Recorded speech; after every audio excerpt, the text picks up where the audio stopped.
When my daughter-in-law told me to leave, I smiled instead of crying. I don't even know why. Maybe it was the only strength I had left in that moment. My hands were trembling, and my heart felt like someone had quietly placed a stone inside it. There were no harsh words after that, just silence. The kind of silence that tells you your home is no longer yours. I still remember the sound of my slippers against the floor as I walked to my room. Each step echoed softly, almost like footsteps at a funeral. I gathered my old shawl, the one my son had bought for me years ago on my birthday. He used to say, "Amy, this color suits you." Now, even that shawl felt heavy, as if it carried memories that didn't belong in that house anymore. I wanted to cry, but I couldn't. When you're a mother, you learn to cry quietly, without sound, without witness, because sometimes tears feel like weakness, and I didn't want to give anyone that satisfaction. That night, I sat on the small wooden bench in the courtyard. The sky was cloudy. A faint drizzle kissed the ground. I thought about the day he was born, the tiny cry, the way I held him close, the promises I made silently to protect him from the world. I never imagined that one day I would need protection from him. My name is Shabana. I'm 63 years old, and for most of my life, I believed my home was built on love. My husband passed away early, when our son Adil was only 12. We didn't have much, but we had each other. I remember working long hours at a tailoring shop just to make sure Adil could stay in school. He was a good boy, polite, sensitive, always worried about me. He'd bring me tea in the evenings and say,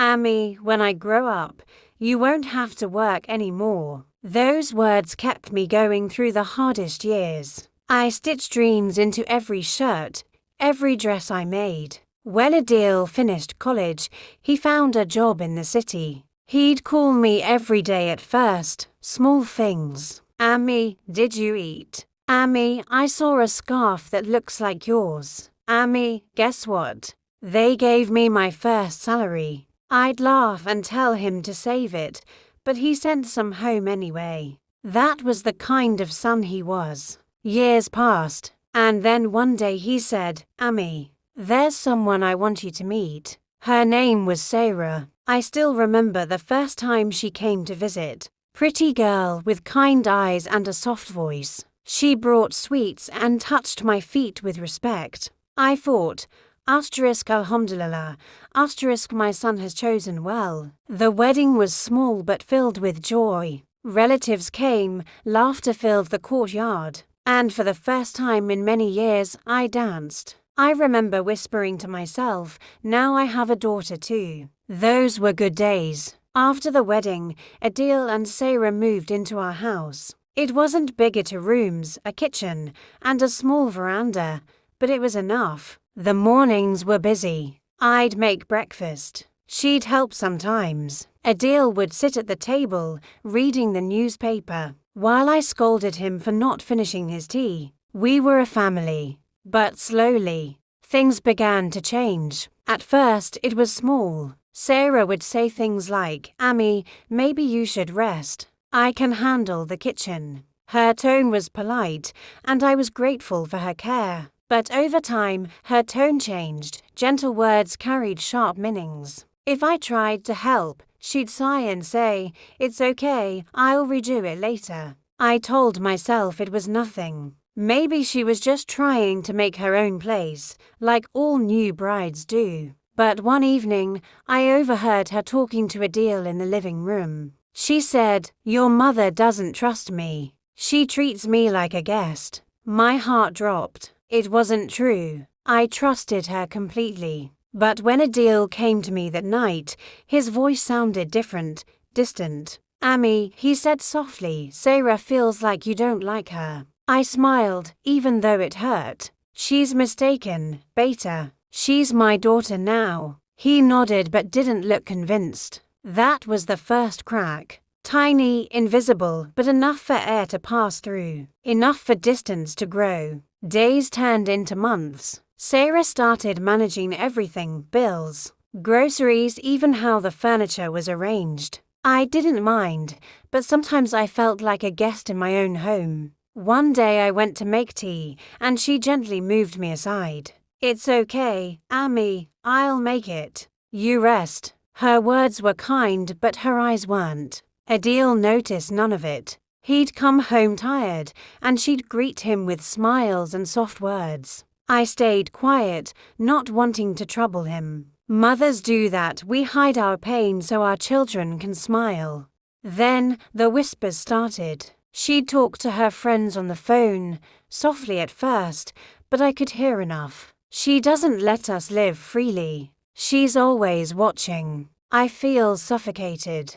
Those words pierced deeper than any knife. One evening, I tried to talk to her. "Sarah, if I've done something to hurt you, tell me. I'll fix it." She smiled, that polite smile again. "Oh no, Amy, nothing like that. You worrying too much." But her eyes, they told another story. That night, I couldn't sleep. The rain was falling outside, and I could hear it tapping against the window. I sat there staring at the ceiling, wondering where I went wrong. Was I too loving, too present, or maybe just old enough to be in the way? The next morning, I found Adil sitting quietly at the table. He didn't look at me when I asked if he wanted breakfast. Instead, he said, "Amy, maybe you should visit Auntie for a few days. You'll feel better." It felt like a suggestion, but I knew it wasn't.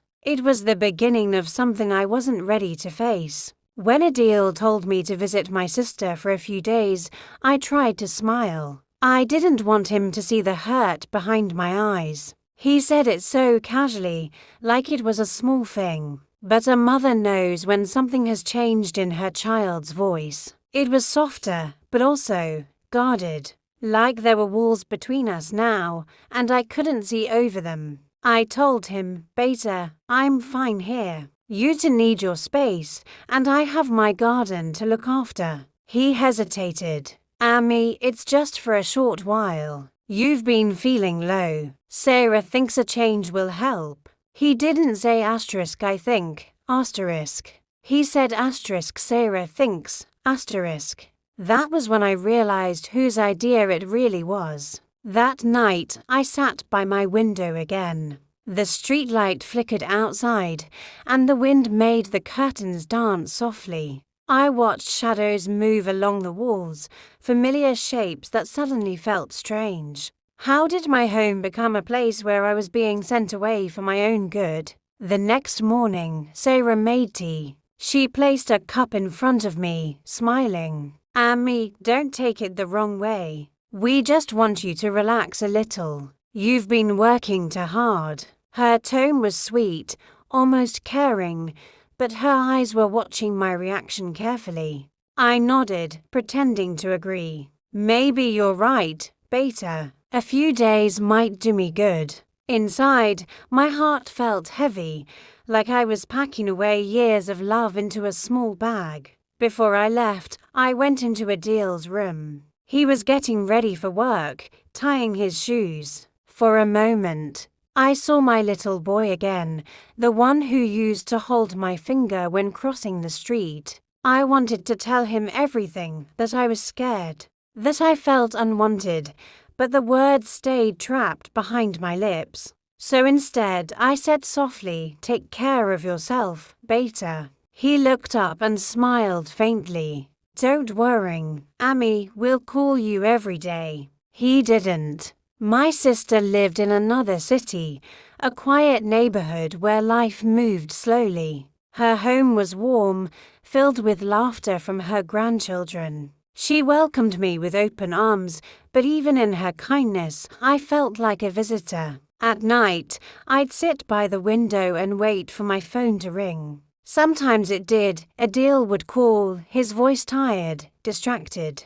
"Amy, how are you? Everything fine?" I'd say yes, always yes. And then Sarah's voice would echo in the background, calling him to dinner. He'd say, "I'll talk later," and hang up. Days turned into weeks. I wanted to go back home, but something inside me hesitated. Would they even want me there? When I finally called Adil to ask, he paused. "Ami, actually, we're getting the house painted. Maybe wait a little more." I said okay, though I knew it wasn't the paint keeping me away. My sister noticed the sadness in my eyes. One evening, she sat beside me and said gently, "You miss him, don't you?" I nodded. "He's my only son. I just don't understand what changed." She sighed. "Sometimes it's not them that change, Shabana. It's the people whispering around them."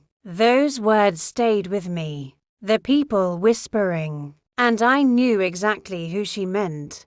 2 months later, I returned home unannounced. I wanted it to be a surprise. I wanted to see my son's face light up like it used to. But when I entered the gate, the air felt different. Quiet. Cold. The house was cleaner, neater, emptier. There were new curtains, new rugs. Even the photographs on the wall had changed. Our old family photo, the one from Adil's graduation, was missing. I walked into the living room and Sarah appeared from the kitchen, startled. "Oh, Ami, you're here." No smile, no hug. Just surprise. I asked, "Where's Adil?" She said he was at work and turned back to the stove without another word. Something in her voice told me I wasn't welcome. When Adil came home that evening, he looked confused. "Ami, you should have told us you were coming." I laughed softly. "Do I need permission now?" He said nothing, just smiled awkwardly and changed the subject. That night at dinner, I noticed the way Sarah served food, only to him, not to me. She didn't meet my eyes once. And Adil, lost in his own world, didn't notice at all. I thought maybe I was imagining things. But little by little, the signs became clearer. If I spoke, she interrupted. If I suggested something, she'd counter it with, "That's not how we do it anymore." When guests came, she'd talk over me, making sure her words were the ones remembered. I began to shrink inside my own home. One morning, I overheard them talking again. Their voices were low, but I caught enough. Sarah was saying she's too controlling. "I can't live like this." "Adil, you don't understand. She wants everything her way." He sighed. "She's old, Sarah. She doesn't mean harm." Sarah's voice trembled, almost tearful. "You always take her side." I feel like I'm the outsider in my own house. Silence. Then Adil said something that broke me completely. "Maybe you're right. Maybe Ami should stay with Auntie for a while again." I quietly stepped away before they saw me. My heart ached in a way that words can't describe. Not because my daughter-in-law disliked me, but because my son believed her. That night, I sat in my room, staring at the old photograph I'd found in a drawer, Adil at 10, holding a paper flower he'd made for me. He'd written in tiny letters, "For Ami, my best friend." I pressed the picture against my chest and whispered, "Where did you go, my son?" Weeks passed in quiet tension. Sarah stopped talking to me altogether. If she needed something, she'd tell Adil, and he'd tell me. It was like living in a house full of walls. Every message had to pass through someone else. I tried to win her over again. I cooked her favorite dishes, bought her bangles on Eid, even complimented her whenever I could. But each gesture was met with a smile that didn't reach her eyes. She had made up her mind about me. And sadly, so had my son. One evening, while I was folding clothes, Adil came into my room. He looked uneasy. "Ami," he began, "Sarah's parents want us to move closer to them. Her mother isn't well." I nodded slowly. "Of course, Beta. Family comes first." He hesitated. "The thing is, the new place is small. Just 2 bedrooms, maybe. You could stay here for a while until we settle in." I smiled, though my lips trembled. So you're leaving me here? He looked away. It's not like that, Amy, it's just temporary. But I'd lived long enough to know what temporary really meant. That night, I didn't sleep. I sat by the window again. That same window where I'd once watched the rain after my husband died.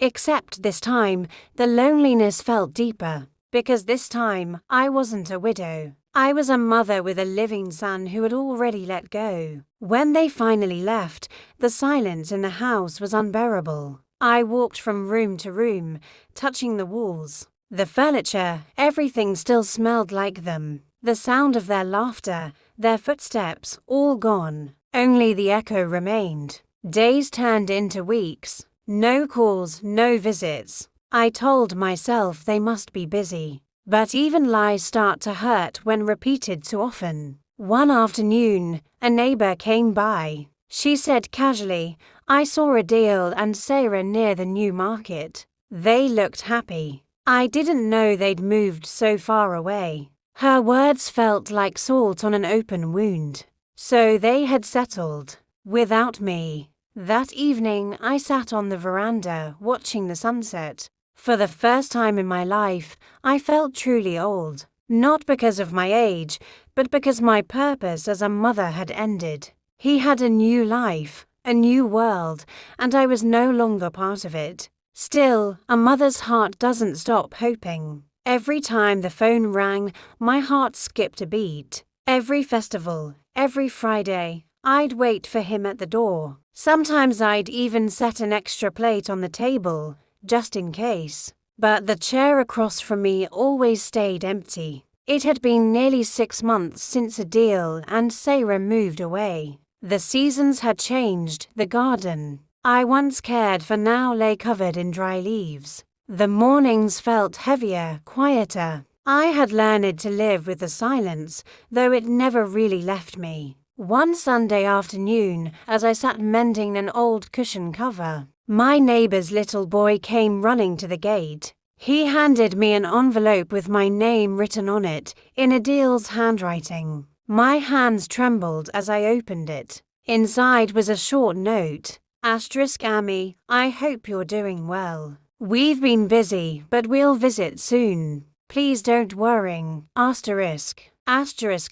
Adil, There was no address, no phone number, just that one small line, we'll visit soon, I pressed the paper to my chest. Even though it was brief, it was something, a small spark in a long, dark night. For days I waited. I cleaned the house, changed the bedsheets, and cooked all his favorite dishes. But days turned into weeks, and no one came. Eventually, the food went cold, and the hope started fading again. Until one evening, it was almost dusk, I heard a familiar voice outside. Adiv. I rushed to the door. My heart raced like it hadn't in years. But when I opened it, the smile on my face froze. He wasn't alone. Sarah stood beside him, arms crossed, looking uneasy. And Adil. He didn't meet my eyes right away.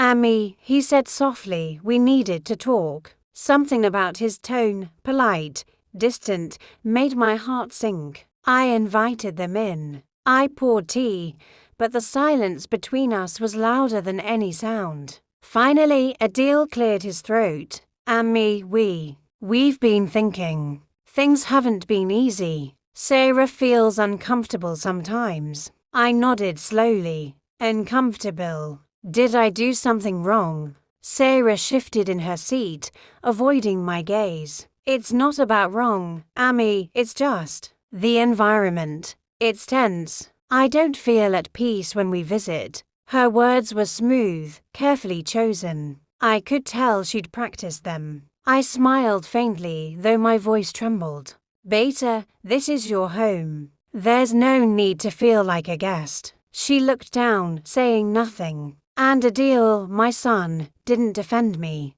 He just sat there, quiet, his fingers tapping against his cup. Finally, he said it. Amy, maybe it's better if we keep some space for a while. Until things settle. Those words hung in the air, heavy, final. I looked at him, the boy I had raised with my own hands, and I couldn't find him in the man sitting before me. I wanted to shout, to ask asterisk what space, what things, asterisk. But instead, I whispered, of course, Beta, if that's what makes you happy. Sarah stood up first. We didn't mean to hurt you, Ami, we just want peace. Peace. That word broke something inside me, because peace was all I had ever given them. After they left, the walls of the house felt closer, heavier. I sat where Adil had been sitting just moments ago, the cup still warm from his hands, and for the first time in many years, I let myself cry.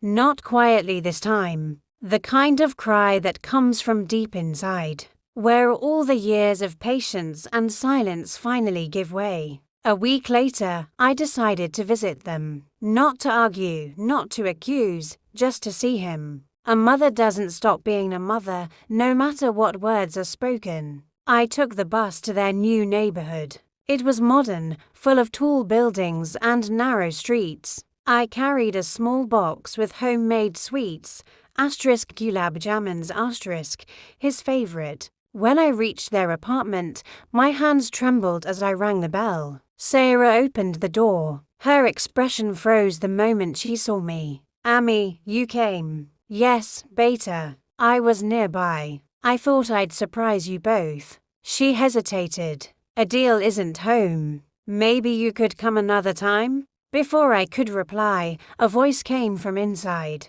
Who is it, Sarah? It was Adil. She turned slightly, her tone softening only for him. It's Ami. He appeared at the doorway, his face pale. Ami, you should have called. His words felt like a blade wrapped in politeness. I smiled gently. I didn't want to disturb you, Beta. I just wanted to see you both. There was an awkward silence. Sarah stepped aside, reluctantly. Come in. I entered slowly, taking in the new home, modern, spotless, impersonal. No photographs of us. No trace of the life we once shared.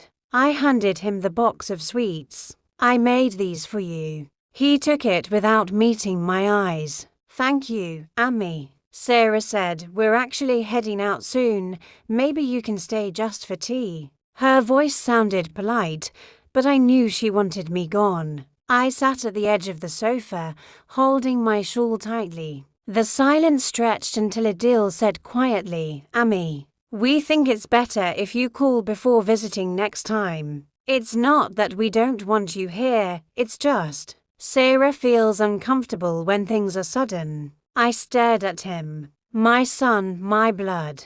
The same boy who once refused to sleep without my lullabies. Now he was asking for appointments to see his own mother. I nodded slowly. You're right, Beta. I should have called. I stood up, forcing a smile. I'll go now. You two have plans. Sarah looked relieved. Thank you for understanding, Ami. As I walked to the door, I turned to look at Adil one last time. He was standing still, holding the box of sweets, his face unreadable. Take care of yourself, Beta, I said softly. He opened his mouth as if to speak, but no words came out, and I left. Outside, the air felt heavy. The world moved on, cars passing, children laughing, while my own world quietly collapsed. I sat on a bench nearby and opened my purse. Inside was a small handkerchief Adil had given me when he was little. It still had his name stitched on one corner. I held it tightly, whispering to myself. She turned my own son against me, and I let her. That night, I returned home and sat in the dark for a long time. The clock ticked softly. Somewhere outside, a dog barked. Everything around me felt distant, like I was watching my own life from far away. I thought about every moment that had led to this, every time I'd stayed silent, every time I'd smiled instead of speaking. Maybe if I had said something sooner, things might have been different. But mothers don't fight for themselves. We fight for our children, even when they no longer stand beside us. The day after I returned home, the house felt heavier than before. The walls seemed to echo with memories that no longer belonged to me. In every corner, I saw ghosts of laughter, footsteps, and warmth that had once filled these rooms. But now there was only silence and a mother learning to live with it. For a few days, I did nothing. I didn't cook, didn't clean, didn't even open the windows. I just sat, wrapped in my shawl, listening to the clock tick, each sound reminding me that time was still moving, even if my world had stopped. But life, as I've learned, doesn't stop for broken hearts. The sun still rises, the birds still sing, and somehow, the heart begins to beat again, not because it's healed, but because it must. So, one morning, I got up early. I made tea, for one this time, and took it out to the veranda. The garden was overgrown, wild with weeds, but I saw a few flowers still fighting to bloom. I smiled faintly. They reminded me of myself. That day, I decided to start again. Not to forget, but to forgive, not for them, but for me. Because bitterness, I realized, is a heavy thing to carry in an old heart. A few weeks later, my neighbor's granddaughter came over after school. She was a bright little thing, curious eyes, always asking questions. She saw me sitting alone and asked, "Auntie, why don't you smile?" I laughed softly. "I do smile, Beta. Maybe you just haven't seen it yet." She started visiting often. We'd sit on the veranda, drinking milk and tea, while she told me stories from school. Slowly, my home began to fill with laughter again, not the same laughter I once knew, but new, innocent laughter that didn't hurt to hear. That child became my light. She reminded me that love doesn't disappear, it simply changes form. Sometimes it comes back through strangers, through kindness, through small, unexpected moments. One afternoon, I was watering the garden when I saw the postman at the gate. He handed me a small envelope. The handwriting was familiar, Adil's. For a moment, I couldn't breathe. I took it inside, sat down, and opened it slowly. Amy, I've been thinking a lot lately. I know things haven't been right between us. I miss you. Sarah and I had a fight the other day, and she said things that made me realize how unfair I've been to you. I don't know if you can forgive me, but I want to come home, just for a while. If you'll have me. Tears rolled down my cheeks before I could stop them. I pressed the letter to my heart and whispered, "Of course, Beta. You never needed to ask." 2 days later, he came. When I opened the door, I saw the same face I had once kissed goodnight 1,000 times, older now, tired but familiar. He didn't speak at first. He just stood there, eyes full of guilt, and whispered, "Amy." I smiled through my tears. "Come in, Beta. Your home is still here." He stepped inside slowly, like someone afraid of breaking something fragile. We sat together, the silence between us filled with everything we couldn't say. Finally, he took my hand. "I'm sorry, Amy, I let things go too far. I believed what I shouldn't have." I looked at him, my son, my world, and gently stroked his hand. "No, Beta, you were just lost.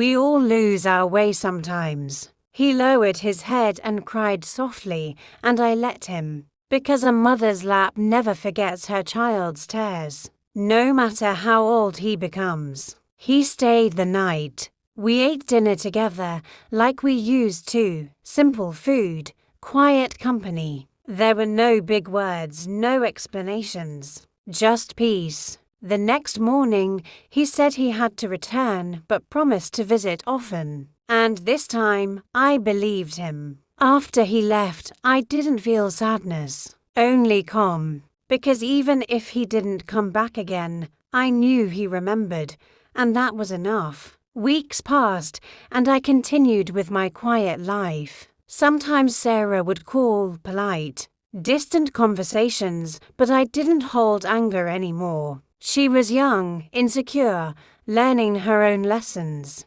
Maybe one day, she'd understand what it means to love a son so much that you lose yourself in the process. I started teaching sewing again to the neighborhood girls. Their laughter filled my afternoons, their energy filled the house. Every time they'd finish a piece, they'd run to show me, saying, "Auntie, look, I did it right this time." And I'd smile, feeling that old warmth return. Life had changed, yes, but it hadn't ended. Sometimes at night, I still sit by the same window where I used to cry. Now, I just watch the stars. I think about the journey, the love, the hurt, the silence, the forgiveness. And I realize that love doesn't always look like we expect. Sometimes love means letting go. Sometimes it means waiting without resentment. And sometimes it simply means wishing them well, even from afar. I've learned that forgiveness isn't saying,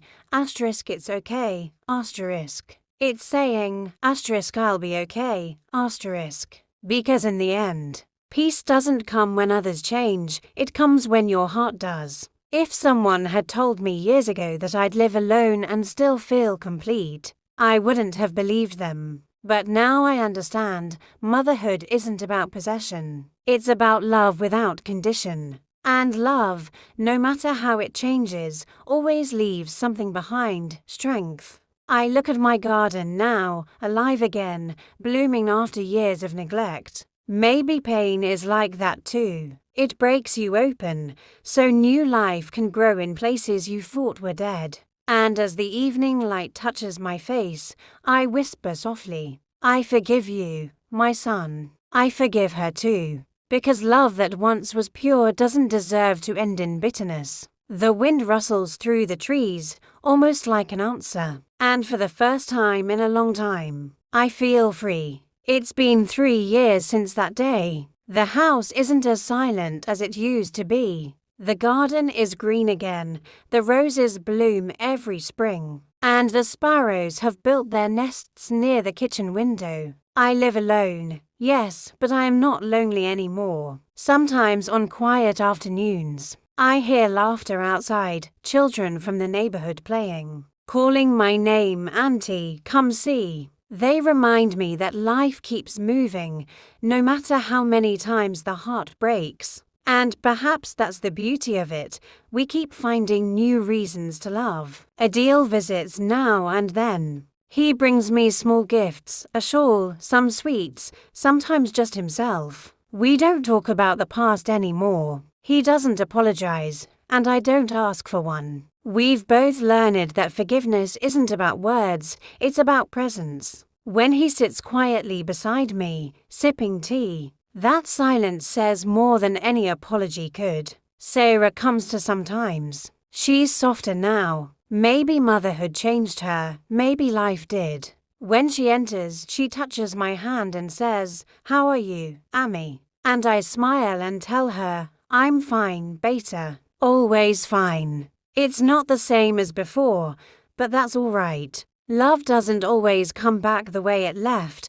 Sometimes it comes back smaller, quieter, but more real. I often think about those years of pain, the distance, the silence, the betrayal I felt. And I realize now, they taught me something no joy ever could. They taught me that a mother's love isn't measured by how much she's loved in return. It's measured by how much she can still love, even when her heart has been broken. When people ask if I'm angry at Sarah, I just smile and shake my head. No, I was once. But anger is heavy, and life is short. Now I choose peace, because peace is the only thing that lasts. Sometimes at night, I still whisper my prayers for them, not because they need them, but because I do. There's something healing about wishing well for those who once hurt you. It untangles the knots inside your heart, one by one.